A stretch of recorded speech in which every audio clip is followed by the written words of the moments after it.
Hello and welcome to the virtual Fairfield Museum. My name is Tara Tomaselli and I am the school programs manager at the museum.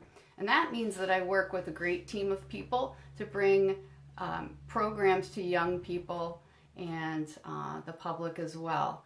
And while the museum is closed to the public right now, we're all working to develop some great programs that we can bring to you virtually and online.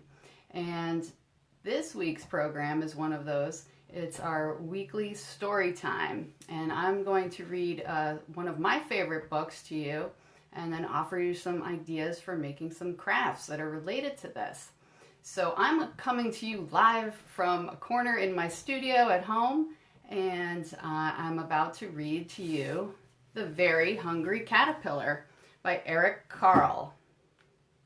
And this is one of my favorite books because it's a great educational book, and there's some counting in the book. There is a look at the days of the week, and you get to learn a little bit about science.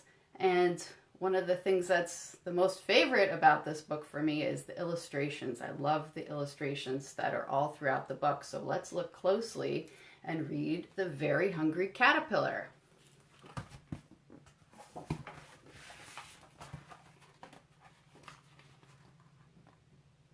In the light of the moon, a little egg lay on a leaf. Can you find the little egg?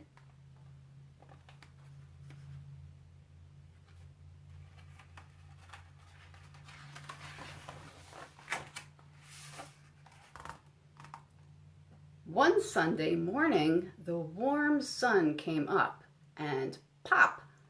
Out of the egg came a tiny and very hungry caterpillar. He's very tiny.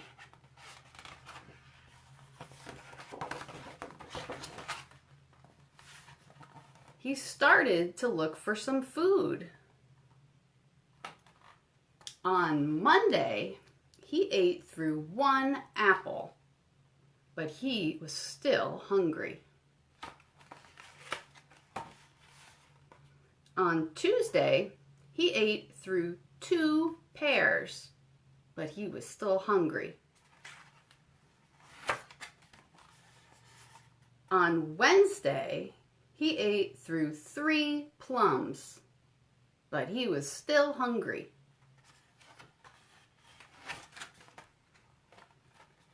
On Thursday, he ate through 4 strawberries, but he was still hungry.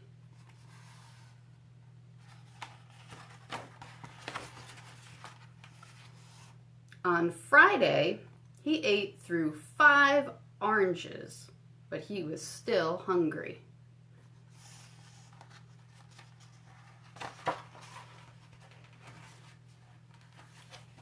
On Saturday, he ate through 1 piece of chocolate cake, 1 ice cream cone, 1 pickle, 1 slice of Swiss cheese, 1 slice of salami, 1 lollipop, 1 piece of cherry pie, 1 sausage, 1 cupcake, and 1 slice of watermelon.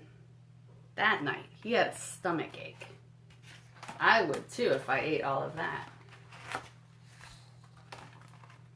The next day was Sunday again. The caterpillar ate through 1 nice green leaf, and after that he felt much better.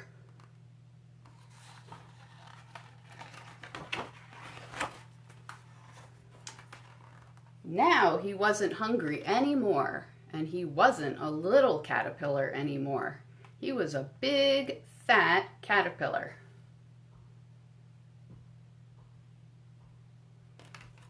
He built a small house called a cocoon around himself.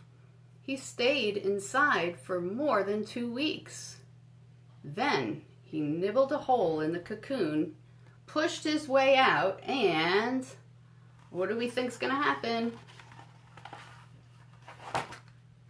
He was a beautiful butterfly. So that's one of my favorite books, and let's think about some things that we could possibly make inspired by this book. So there were some great illustrations throughout this book, and I bet you didn't know that they're all created with cut papers. So he took papers and painted them with a color and then cut them out. So these are all pieces of green papers. This is a piece of a red paper, and you'll see that all throughout the book. Even inside the book, look at this. All these patches of colored painted papers. So you could do that at home and turn it into your own collage or make a picture with that. Or if you have some recyclable materials at home, you can take an egg carton and create your own caterpillar. So I took this egg carton and I used just 4 of the pieces, but you can make a caterpillar with at least 3 and paint it whatever colors you want. I chose to paint mine to look kind of like the Very Hungry Caterpillar.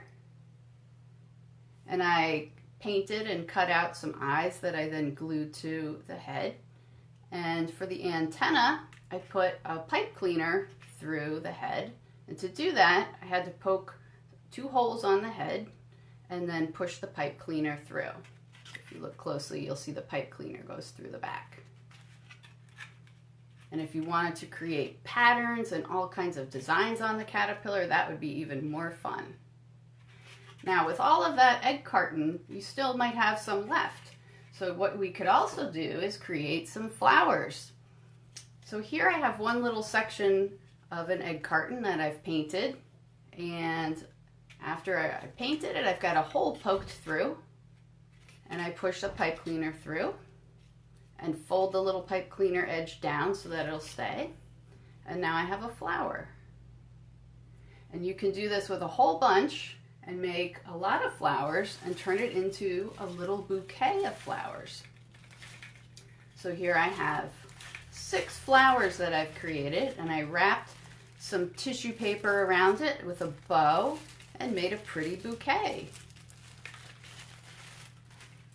So those are a few fun ideas that you can do at home and do a little art making, and I hope you enjoyed the Very Hungry Caterpillar. Again, my name is Tara, and I'm so glad that you could join me this morning. If you enjoyed this story or any of our other virtual stories, please like it and share it on Facebook. The museum is happy to share these virtual programs with you and hear more about what you'd like to see. So please feel free to reach out to us. You can learn more about our upcoming programs or events on our website, which is fairfieldhistory.org. Thanks again, and see you soon.